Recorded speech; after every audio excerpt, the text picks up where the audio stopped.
ஓம் சத்குருவே சரணம்.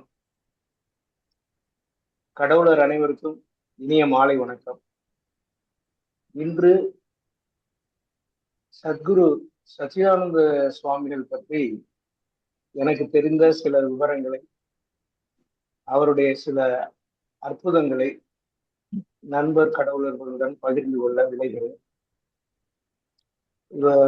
இந்த வாரத்துல நம்ம ஏற்கனவே இந்த 18 சித்தர்கள் மரபில் வந்த பல நூற்றாண்டுகளுக்கு முன் தோன்றிய சித்தர்களை பற்றி நாம் அப்பப்போ பார்த்து கொண்டு வருகிறோம். இடையிடையே வாழும் சித்தர்கள், நம்மிடையே இன்றும் வாழ்ந்து கொண்டிருக்கிற சித்தர்கள், அல்லது நம்முடைய காலத்தில் நமக்கு ஒன்று அல்லது இரண்டு தலைமுறை முந்தி வாழ்ந்த சித்தர்களை பற்றியும் பார்த்து வருகிறோம். அந்த வகையிலே என்னுடைய மகா குருநாதர் ஸ்ரீ கோடி சுவாமிகளை பற்றியும் நாம் பேசினோம். இன்று சச்சிதானந்த சத்குரு சுவாமிகளை பற்றி சொல்ல வேண்டும் என்று எனக்கு தோன்றியதற்கு சில காரணங்கள் உண்டு. குறிப்பாக அவருடைய ஜீவ சமாதியானது தாம்பரம் சேலையூரில் இருக்கிறது. நம்ம குரூப்புக்கு மூலம் தாம்பரம் MCC ஆகையினாலே சத்குரு சச்சிதானந்த சுவாமிகளை பற்றி நாம் அறிந்து கொள்வது சிறப்பு என்று என் மனதில் தோன்றுகிறது. அதை விட கிட்டத்தட்ட 23 ஆண்டுகளுக்கு முன்னர் நான் பணியில் இருந்தபோது அவ்வப்போது திண்டுக்கல்லுக்கு செல்லுகின்ற வாய்ப்பு கிடைத்தது. அப்போ சில நேரங்களில் இரவு திண்டுக்கல்லில் தங்கி அலுவல் சம்பந்தமாக ஒரு நாள் 2 நாள் தங்க வேண்டி வரும். அப்படி வரும்போது தங்கியிருக்கும் இடத்திலிருந்து காலையில் வாக்கிங் போறதுக்காக திண்டுக்கல் நகரிலே செல்வது வழக்கம்.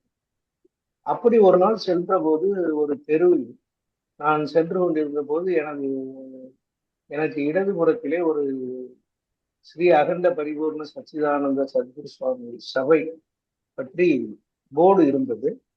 அந்த அரங்கில் நேராக சுவாமிகளோட படம் இருந்தது. அந்த படம் என்னை ஈர்த்ததாக உணர்ந்தேன். ஆனால் அதற்கப்புறம் அங்க உள்ள போற வாய்ப்பெல்லாம் கிடைக்கல. இப்போ பணி நிறைவு பெற்றதுக்கு அப்புறம் ஒரு 5-6 ஆண்டுகளுக்கு முன்னர் நம்ம குமரி மாவட்டத்தில் இருக்கின்ற மருந்துவாழ் மலை என்று சொல்லக்கூடிய கொத்தையடி என்கிற சிறு கிராமம் மருந்துவாழ் மலை அடிவாரத்திலே அமைந்திருக்கு. இந்த மருந்துவாழ் மலையின் சிறப்பு நாம் எல்லாம் அறிந்திருப்போம் என்று எண்ணுகிறேன். இது ராமாயண காலத்து கதையோடு தொடர்புடைய ஒரு மொழி. அனுமன் சஞ்சீவி மலையை கொண்டு சென்ற போது அதனுடைய சில துகள்கள் அங்கிங்கே விழுந்தது. ராஜபாளையத்திலே சஞ்சீவி மலை என்று ஒரு துகள் விழுந்த இடம். அதே போல இங்கு இந்த மருந்துவாழ் மலையும் ஒரு இலங்கைக்கு செல்லுகின்ற பொழுது இந்த இடத்திலே விழுந்தது. இது மிகவும் புனிதமான மலையாக கருதப்படுகிறது. நிறைய முனிவர்கள், மகான்கள், சித்தர்கள் தவம் பண்ணிய இடம். அக்ரி முனிவரிலிருந்து அகத்திய முனிவர் வரை இந்த சமீப காலத்திலே உதித்து மக்களை வழிநடத்திய ஐயா வைகுண்டர், இரண்டாவது நாராயண குரு போன்ற மகான்களும் இந்த மலையிலே தவம் செய்திருக்கிறார். மலையின் உச்சியிலே பிள்ளைத்தடம் என்ற ஒரு குகை இருக்கிறது. அது மிகவும் புனிதமான குகை. இறை அருளால் நான் 2 முறை அங்கு செல்கின்ற வாய்ப்பு கிட்டியது. அந்த கொத்தையடியில போயிருந்த போது ஒரு முறை இந்த சுவாமிகளுடைய சபை இங்கு இருக்கிறது என்பதை காட்டும் வகையிலே அங்க போர்டு இருந்தது. அப்போ நான் பார்த்துட்டு உள்ள போக முடியல, வேற வேலையா போயிருந்ததுனால நான் திரும்பி வந்துட்டேன். ஆனா அங்க ஒரு ஈர்ப்பு இருந்து கொண்டே இருந்தது. இதற்கு இடையில திண்டுக்கல் நம்ம எல்லா பாசத்திற்குரிய மணிக்கடவுளுடைய ஊர் ஆகையினால அந்த ஊரோடு நம்ம சுவாமிகளின் வரலாற்றுல நிறைய தொடர்பு இருக்கு. அதுவும் ஒரு காரணம் நான் இன்று சுவாமிகளை பற்றி பேச வேண்டும் என்று நினைக்கிறேன். எல்லாவற்றிற்கும் மேலாக சுமார் 3-4 மாதங்களுக்கு முன்னர் நான் சுவாமிகளை பற்றி இதுல கூகுள்ல தற்செயலாக பார்க்கின்ற வாய்ப்பு கிடைச்சு. அப்போ அதுல பார்த்த இதே படத்தை என்னுடைய நெருங்கிய உறவினர், பெண் உறவினர், அவருக்கு நான் அனுப்பி வைத்திருந்தேன். அவர் கொஞ்சம் உடல்நல குறைவினால ஆஸ்பத்திரியில ICUல மிகவும் கஷ்டப்பட்டு கொண்டிருந்த நேரம் சுவாமிகளுடைய பக்தர்கள் நிறைய பேர் வந்து சுவாமிகள் வந்து இந்த நோய் தீர்ப்பதில் மகா வல்லமை பொருந்திய சுவாமிகள் என்று பல அவரது அற்புதங்களை சொல்லியிருக்கிறார்.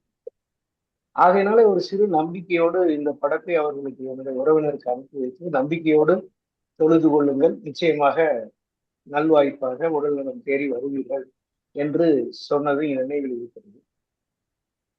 நீங்கள் நம்ப மாட்டீர்கள், ஐசியூல இருந்து ரொம்ப காம்ப்ளிகேஷன் ஆகி அவங்க வந்து பிழைக்கலாம் பிழைக்காமல் போகலாம் அப்படிங்கிற மாதிரி ஒரு நிலை இருக்கும்போது அந்த உறவினர் வந்து பூரண நம்பிக்கையோடு இவரோட படத்தை அந்த செல்போன்ல வந்து பக்கத்திலேயே வச்சுட்டு அவரே நினைச்சிட்டு இருந்திருக்காங்க. அப்புறம் கொஞ்ச நாள் அவங்க இன்னும் அந்த ட்ரீட்மெண்ட் எடுக்கணும் அந்த ட்ரீட்மெண்ட் எடுக்கணும், ஏன்னா அது ஒரு கார்பரேட் மருத்துவம். சொல்லும்போது அவங்க மன உறுதியோடு இல்லை, எனக்கு ட்ரீட்மெண்ட் எல்லாம் போதும், நான் வீட்டுக்கு போகணும், வீட்டுக்கு போனா எனக்கு உடல்நலம் சரியாகிவிடும் என்று சொல்லி ஓரிரு நாட்களில் வீட்டுக்கு வந்து விட்டார்கள். வீட்டுக்கு வந்து ஒரு வாரத்துல கிட்டத்தட்ட பூரண குணமடைந்து இப்பொழுது நன்றாக இருக்கிறார்கள். அவர்களுக்கு மிக்க மகிழ்ச்சி, மிகுந்த மகிழ்ச்சி. அதை சொல்லும்போது எனக்கு ஒரு மகிழ்ச்சி. சரி, ஆகையினால சுவாமிகள் வந்து இந்த பிணி தீர்க்கும் வல்லமை பெற்றவர், ஆற்றல் பெற்றவர் என்பது நேரடியாகவே பார்க்கின்ற வாய்ப்பு எனக்கு கிடைத்ததாக நான் நம்புகிறேன். அப்புறம் அதே நேரத்துல தற்செயலாக நான் சேலையூருக்கு அந்த ஜீவசமாதிக்கு போய் ஒரு முறை அவரை தரிசித்து ஆசி பெறுகின்ற வாய்ப்பும் கிடைக்கப்பட்டது. இது எல்லாமாக சேர்ந்து என்னை இன்று நாம் நமது நண்பர்களிடத்தே அவரது வரலாற்றை பற்றியும் சில அவர் நிகழ்த்திய அற்புதங்களை பற்றியும் பகிர்ந்து கொள்வது நலம் பயக்கும் என்று தோன்றிய காரணத்தினாலேதான் நாம் இன்று ஸ்ரீ அகண்ட பரிபூர்ண சச்சிதானந்த சத்குரு சுவாமிகளை பற்றி சிறிது நேரம் பேச இருக்கிறோம், நினைக்க இருக்கிறோம். சுவாமிகளுடைய அருள் பரிபூர்ணமாக நம் அனைவருக்கும் கிடைக்கும் என்ற நம்பிக்கையோடு, இவர் வந்து எங்கே பிறந்தார், அவருடைய தாய் தந்தையர் யார் என்பது பற்றிய எந்த தகவலும் இல்லை. அவருடைய அதீத பக்தர்கள் சிலர் அவர் வந்து தாயின் கருவறையில் உதித்தவர் அல்ல, பிரம்மத்திலிருந்து வந்த பிரம்ம ஞானி, ஆகையினாலே அவர் வந்து நேரடியாக உதித்து வந்தவர் என்று நம்புகிறார். நமக்கு தெரிந்து 1901ஆம் ஆண்டில் இருந்து அவரை பற்றிய குறிப்புகள் கிடைக்க ஆரம்பிக்கும். 1935க்கு அப்புறம் நிறைய குறிப்புகள் இருக்கு. ஆனா இடைப்பட்ட காலத்துல குறிப்பா இங்க எங்கன்னு சொல்ல முடியாட்டி கூட 1901 தான் நமக்கு கிடைத்திருக்கிற குறிப்புகள்லயே மிக பழமையான குறிப்பு என்று நான் நினைக்கிறேன். செப்டம்பர் 8, 1901 கப்பலோட்டிய தமிழர் வாவு சிதம்பரனார் அவருடைய திருமண அழைப்பிதழில் அவரோட தந்தை, சிதம்பரனாரோட தந்தை வந்து இந்த மாதிரி சத்குரு சச்சிதானந்த சுவாமிகள் நல்லாசியோடு திருமணம் நடக்குதுன்னு சொல்லி திருமண பத்திரிகையில அதை குறிப்பிட்டிருக்கிறாங்க. அதுதான் முதல்ல நமக்கு கிடைக்கக்கூடிய சான்று. ஆகையினால சிதம்பரனார் அவரோட குடும்பத்தினருக்கு சுவாமிகளோட தொடர்பு இருக்கு அப்படிங்கிறது நமக்கு தெரியுது. இது போக அவர் வந்து இந்தியா முழுமைக்கும் முதல்ல வந்து தென் தமிழகத்துல, குறிப்பாக கன்னியாகுமரியில மருதுவாள் மலையில இருந்திருக்கிறாரு. அப்புறமேல மலையாள நாட்டுல எல்லா கிழக்கு மேற்கு வடக்கு தெற்கு எல்லாம் அவர் வந்து, ஆனா எங்க போனாலும் அவர் நடந்துதான் போயிருக்கிறார். கால்நடையாகவே பயணம் செய்து மக்களோடு இருந்து அவர்களுக்கு உபதேசம் செய்யும். அவர் மௌன சுவாமிகள் இல்லை, ஆனால் அதிகம் பேச முடியும். சில உபதேசங்கள் கிறிஸ்பா சொல்லிட்டு அவர் போயிட்டே இருப்பார். ஒவ்வொரு இடங்களையும் போயிட்டு போயிருக்காரு.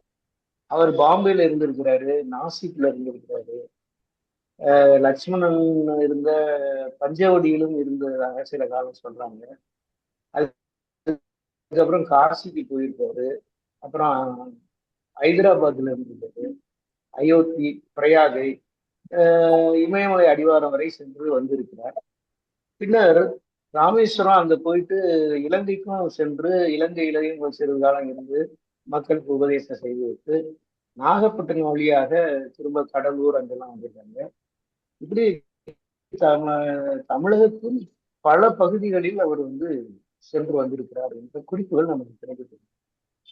இது எல்லாவற்றிலையுமே இவரோட சிறப்பு என்ன அப்படின்னு சொன்னா, இப்போ என்னுடைய மகா குருநாதர் கோடி சுவாமிகள் வந்து உபதேசம்னு தனியா எதுவும் செய்யவும் மாட்டாங்க, அதையும் பேசினதும் கிடையாது. அதே மாதிரி மௌன குரு சுவாமிகளும் பேசுறதுங்கிறது கிடையாது. ஆனா அவர்களுடைய அந்த தீட்சண்யமான கண்களை பார்த்தாலே நமக்கு வந்து நம் கேள்விகளுக்கு விடை கிடைக்கும், நமக்கு தேவையானவற்றையும் அவர்கள் கொடுத்து அருள்வார். ஆனால் சச்சிதானந்த சத்குரு சுவாமிகளுடைய சிறப்பு, அவர் உபதேசம் செய்து மக்களை வந்து தன்னை யார் என்று அறிய வேண்டும் என்பதுதான் இலக்கு. சோ அடிப்படை வந்து நம்முடைய வாழ்க்கையின் நோக்கம் என்ன, நாம் எதற்காக வந்திருக்கிறோம் என்பதை மக்களை உணர வைத்து அதன் மூலமாக அவர்களை கடை தேற்றும் வழியை காண்பிக்க வேண்டும் என்பது சுவாமிகளோட நோக்கம். அதை மிக சிறப்பாக அவர் செய்து சென்றிருக்கிறார், இன்றும் செய்து கொண்டிருக்கிறார். உடல் வந்து அந்த ஜீவ சமாதியிலே வைக்கப்பட்டிருக்கிறது. ஆனால் அவருடைய ஆற்றல், இறையாற்றல் இன்றும் வந்து பக்தர்களுக்கு மட்டுமல்ல, பக்தர்கள் இல்லாதவர்களுக்கும் வழிகாட்டி கொண்டிருக்கிறது என்பது உண்மை. இப்ப குறிப்பாக சில விஷயங்களை பற்றி நம்ம பேசும்போது, 1935 அவர் பழனியில கொஞ்ச காலம் சுற்றி திரிந்திருக்கிறார். 1936 திடீரென்று கணக்கன் பதி, அதாவது இப்ப நம்ம கணக்கன் பத்தின்னு சொல்லக்கூடிய கணக்கன் பதியிலே வந்து இருந்திருக்கிறார். அந்த கணக்கன்பதி காளியம்மன் கோயில், இப்ப ஏற்கனவே நமக்கு கணக்கன்பட்டி சுவாமிகளை பற்றி தெரியும், நம்ம ஏற்கனவே கொஞ்சம் அவரை பற்றி பார்த்திருக்கிறோம். ஆக்சுவலா கணக்கம்பட்டி பழனி சுவாமிகள் வந்து பாம்பாட்டி சித்தரோட வழித்தோன்றல், அவருடைய அம்சம். பாம்பாட்டி சித்தரோட 13வது உடல் தான் வந்து கணக்கம்பட்டி பழனிசுவாமிகளோட உடல். அது வந்து இப்ப கணக்கம்பட்டியில அவரோட ஜீவசமாதி இருக்கு. ஆனால் அவர் கணக்கம்பட்டிக்கு வருவதற்கு முன்னாலேயே 1936 சச்சிதானந்த சத்குரு சுவாமிகள் அங்கே வந்திருக்கு. அப்ப அங்க சில லீலைகள் எல்லாம் பண்ணியிருக்கிறாரு. என்ன லீலைகள் அப்படின்றதுல ஒரு ரெண்டு லீலைகள் மட்டும். ஏன்னா பக்தர்கள் சொல்றது, அப்புறம் இவங்களோட வெப்சைட்லயும் நம்ம போய் பார்த்தோம்னா சுவாமிகளை பற்றிய வரலாற்று குறிப்புகள் நிறைய இருக்கு. இன்ஃபேக்ட் நான் வந்து அந்த மாதிரி யூடியூப்ல பார்த்தது, அவங்களோட வெப்சைட்ல பார்த்தது, இந்த தகவல்கள் தேடல்களை வச்சுதான் வந்து எனக்கு தெரிஞ்ச அளவுல நான் இப்ப நம்ம கிட்ட பகிர்ந்து கொள்கிறேன். அப்போ அங்க கணக்கம்பதியில வந்து ஒரு கிணறு இருக்கு. அந்த கிணத்துக்கு பக்கத்துல ஒரு பிள்ளையார் கோவில் இருக்கு. சுவாமிகள் வந்து அந்த கிணத்துல வந்து குளிச்சுட்டு போறது வழக்கம். அப்படி ஒரு நாள் குளிக்க போற போது அந்த கிணத்து அந்த நிலத்துக்கு சொந்தக்காரரோட பையன், சின்ன பையன், அவன் வந்து, சாமி என்ன பண்ற, இங்கேயே வந்து குளிக்கிற, இங்கெல்லாம் நீ குளிக்க கூடாது, போயிடு அப்படின்னு சொல்லி சொல்றான். சொன்னது மட்டும் இல்லாம அங்க கீழே கிடந்த ஒரு காய்ந்த சோள குச்சியை எடுத்து அவர் மேல தட்டுறான். நீ சீக்கிரம், நீ இங்கெல்லாம் வரக்கூடாது போ அப்படின்னு சொல்லி தட்டிய மாத்திரத்திலே அந்த பையன் மூர்ச்சையாகி விழுந்து விடுகிறான். அது மட்டும் இல்லாம அந்த குச்சி தட்டி கீழே விழுந்த இடத்துல வைக்கல் போர் இருக்கு, அந்த வைக்கல் போர் வந்து தீப்பற்றி எரிந்து விடுகிறது. இதெல்லாம் வந்து கதை அல்ல, கற்பனை அல்ல, உண்மையிலே நடந்தது. இந்த நிகழ்வை பார்த்தவர்கள் இந்த சச்சிதானந்த சபையினுடைய உறுப்பினர்களுக்கு சொல்லி அது வழிவழியாக வந்திருக்கு, அது நடந்த உண்மை. அந்த கிணறு இப்பயும் தூர்ந்து போய் அங்கேயே இருக்கு என்று சொல்லப்படுது. ஆக இப்ப இந்த பையன் மூர்ச்சையாகி விழுந்த உடனே அப்புறம் கிராமத்து மக்கள் ஓடி வந்து அந்த பையனோட அம்மா அப்பா எல்லாம் வந்து அவர் சுவாமி கிட்ட மன்னிப்பு கேட்டு எங்களை மன்னிக்கணும் அப்படின்னு சொன்னா அவர் லேசா தட்டுறாரு, பையன் எந்திரிச்சிடறாங்க. எந்திரிச்ச உடனே அவங்க சுவாமியோட மகிமை அப்பதான் வந்து மற்றவர்களுக்கு தெரிய வருகிறது. ஆகையினால அவங்க வந்து தங்களோட இடத்துல ஒரு பகுதியை கொடுத்துதான், அங்க கணக்கம்பட்டியில ஒரு சபை இருக்கு, இந்த சச்சிதானந்த சத்குரு சுவாமிகளோட அகண்ட பரிபூர்ண சச்சிதானந்த சுவாமிகளோட சபையில. அங்கதான் கணக்கம்பட்டியில தான் முதலில் ஆரம்பிக்கப்படுகிறது 1936 இப்போ வந்து தமிழ்நாட்டின் பல இடங்கள்ல இருக்கு. ஏறத்தாழ 29 இடங்கள்ல சபை நிறுவப்பட்டிருக்கிறது என்று சொல்லுகிறார்கள். இது போக பெங்களூரிலும் ஒரு சபை இருக்கிறது.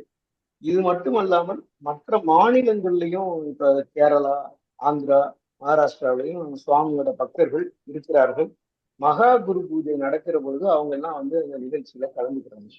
இந்த மகா குரு பூஜையை பத்தி பின்னால சொல்றேன். அதுக்கு முன்னால இந்த கணக்கம்பதி சபை ஆரம்பிக்கப்படுது. அப்புறமேல பக்கத்துல சத்திரப்பட்டி என்கிற ஊர் இருக்கு. அந்த ஊருக்கு 1938 சுவாமிகள் அங்க போறாங்க. அந்த சபையில வந்து நிறைய லீலைகள் புரிகிறாரு. இந்த கணக்கம்பதியில இன்னும் ஒரு லீலை என்னன்னா, நெய்க்காரப்பட்டி பக்கத்திலேயே இருக்கு. அந்த ஊர்ல இருந்து 10 கிலோமீட்டர் நினைக்கிறேன், 10 அல்லது 10 மைல். அந்த நெய்க்காரப்பட்டி ஜமீன்ல உள்ள ஒரு ட்ரெஷரர், அவருக்கு வந்து கொஞ்சம் ஆன்மீகத்துல நாலேஜ் உண்டு, தனக்கு தான் எல்லாம் தெரியும் அப்படிங்கிற அகந்தையும் உண்டு. அவர் வந்து என்ன பண்றாரு அப்படின்னா, நான் இந்த ஆள் யாரு வெறும் கோவணத்தோட திரியிற இவனுக்கெல்லாம் என்ன ஆன்மீகத்தை பத்தி தெரியும், நான் அவனை வந்து உண்டு இல்லைன்னு பண்ணிட்டு வரேன் பாரு அப்படின்னு சொல்லி வர்றாரு.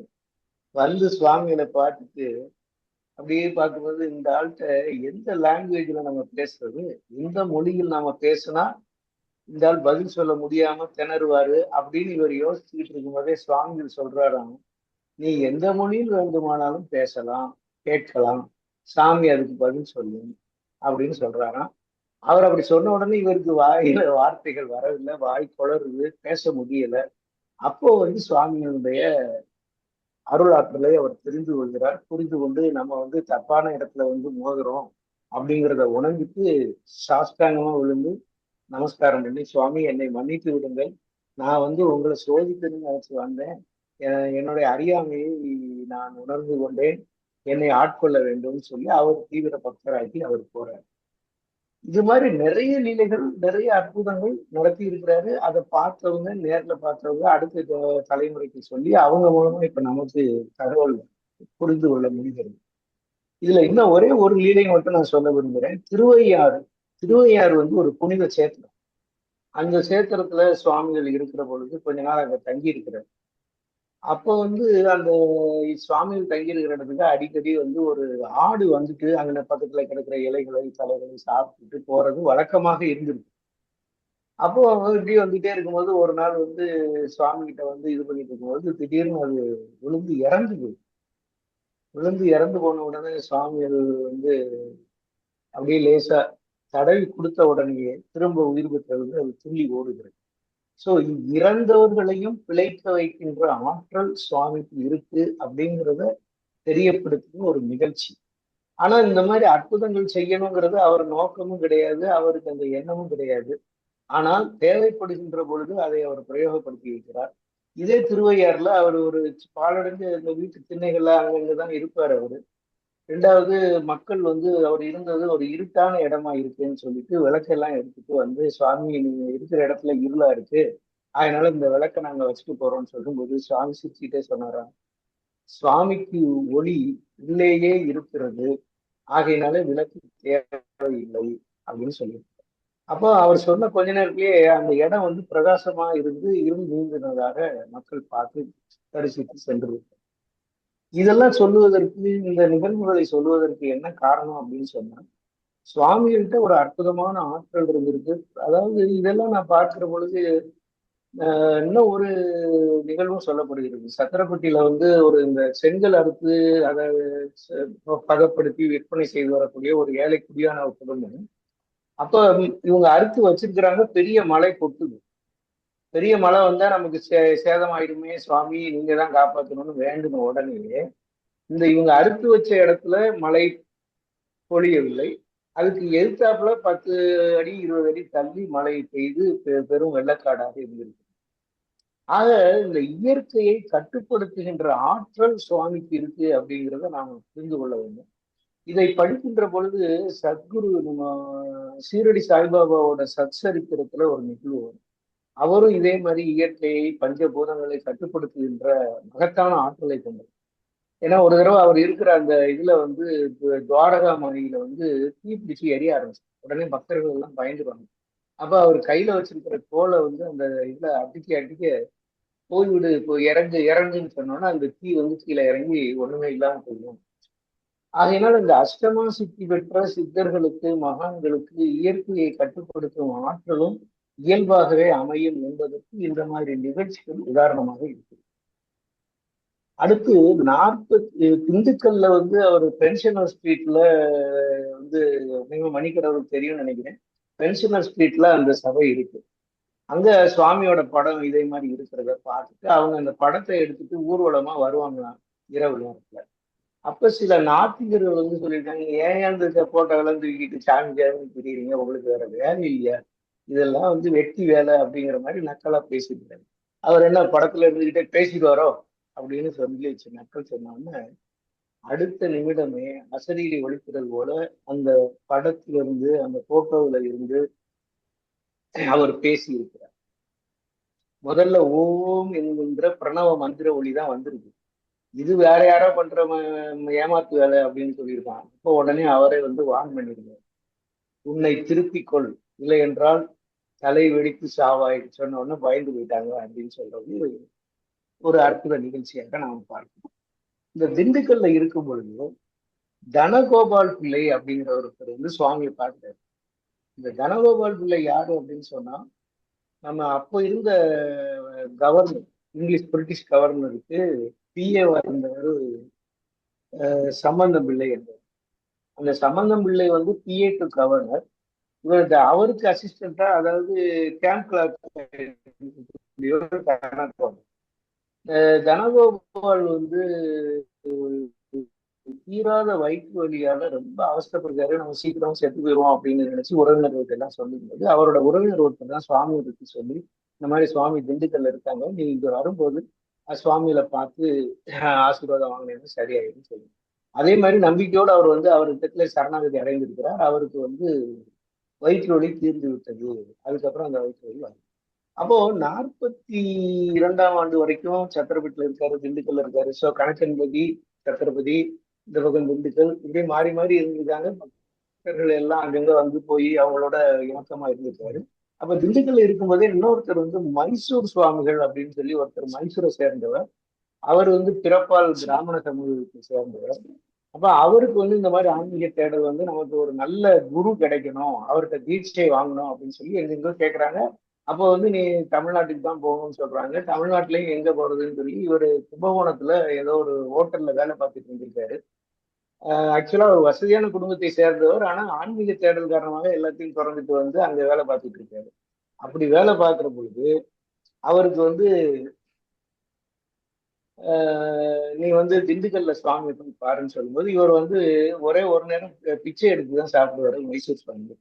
அப்ப அவர் ஒரு குறிப்பிட்ட அந்த அக்ரஹாரத்துல போய் பிராமின்ஸ் வீட்டுல தான் போய் பிச்சை எடுக்கிறாரு. அப்ப இதை பார்த்துட்டு சுவாமி கேட்கிறாரு, என்னப்பா எங்க போறேன்னா, இந்த மாதிரி நான் பிராமணன் இல்லையா, அதனால அங்கதான் போய் பிச்சை எடுக்கிறேன்னு சொல்லும்போது, பிராமணன்னா யாருன்னு கேட்குறேன். கேள்வி இதுதான், பிராமணன் யார்? அப்போ பிராமணன் என்பவன் பிரம்மத்தை உணர்ந்தவன் பிராமணன். பிரம்மத்தை உணர்ந்தவன் யார்? தன்னை அறிந்தவன், பிரம்மத்தை அறிந்தவன் அப்படின்னு சொன்ன உடனே அவருக்கு அப்பதான் ஸ்ட்ரைக் ஆகுது. சரின்ட்டு அன்னைக்கே அவர் குடுமையை வெட்டிட்டாரான். அவரை பூநூல் எல்லாம் கலக்கி போட்டுட்டு நம்ம பிறப்புக்கும் எல்லா இருக்கும் அப்படிங்கிற கான்செப்ட் அவர் சுவாமிகள் கூடவே இருந்து கடைசி வரைக்கும் தொண்டு செய்திருக்கிறார். இப்போ ஒரு மாற்றமாக அவரு இந்த தனகோபால் தன் கூட வாங்கன்னு சொல்லிட்டு சென்னைக்கு கூட்டிட்டு வர்றாரு. அப்ப சென்னைக்கு கூட்டிட்டு வரும்போது ட்ரெயின்ல வர்றாங்க. அந்த ட்ரெயின் தாம்பரத்துல நிற்குது. சுவாமி அது வரைக்கும் தியானத்துல இருந்தவர் எங்க நிற்குது ட்ரெயின் கேட்டோம்னா தாம்பரம்னு சொல்லியிருக்காங்க. அப்ப சுவாமிகள் தாம் பரம், தான் பரம், அதாவது நானே பரம், பரபிரம்மம் அப்படிங்கிற மீனிங்ல தாம் பரம் அப்படின்னு 3 முறை சொல்லி இருக்கிறார். அதுக்கப்புறம் இவங்க கவர்மெண்ட் வேலை பார்க்கறதுனால இவங்களுக்கு அரசு மாளிகையில தான் இவரோட வீடு இருக்கு, தனகோபாலோட வீடு. அதனால அங்க கொஞ்ச நாள் 1 வருஷம் தங்கி இருந்து மக்களுக்கு உபதேசம் பண்ணிட்டு இருக்கும்போது 46ஆம் ஆண்டு அவர் சொல்றாரு, நான் ஜீவசமாதி ஆகிற நேரம் விட்டது. அப்ப என்னை எப்படி எப்படி அடக்கம் பண்ணணும் என்னங்கிறதெல்லாம் அவர் சொல்லியிருப்பாரு. 1946 நவம்பர் 19ஆம் தேதி, அது ஒரு செவ்வாய்க்கிழமை. அன்னைக்கு அப்போ அவர் விதேக முக்தி அடைகிறாரு. விதேக முக்தி அடைஞ்சதுக்கு அப்புறம் அவரை எங்க கொண்டு போய் நம்ம சமாதி வைக்கணும் அப்படின்னு பார்க்கும்போது நிறைய இடங்கள்ல இவங்க போய் பாக்குறாங்க. ஆனா அந்த கூட்டத்துல இருக்கக்கூடிய இவங்களுடைய உதவியாளர் ஒருத்தர் சொல்றாரு, ஐயா நான் சொன்னா தப்பா எடுத்துக்கிட மாட்டீங்களேன்னு சொல்லிட்டு, இந்த மாதிரி என் மனைவி கனவுல ஒரு எங்க இடத்துல ஒரு மகான் அடக்கமாகிறாரு. அவர் அடக்கமாகிற இடத்துல ஒரு பெரிய ஒளி தெரியுது. ஆகையினால நாங்க அங்க நீங்க அந்த இடத்த என்னோட இடத்த பாருங்களேன் அப்படின்னு சொல்லி கேட்கிறாரு. இந்த அளவுல நான் இன்றைக்கு இதை முடித்து கொண்டு, நீங்க எல்லோரும் அனுமதி கொடுத்தால் அடுத்த வாரம் தொடரலாம் என்று நினைக்கிறேன். கண்டிப்பா.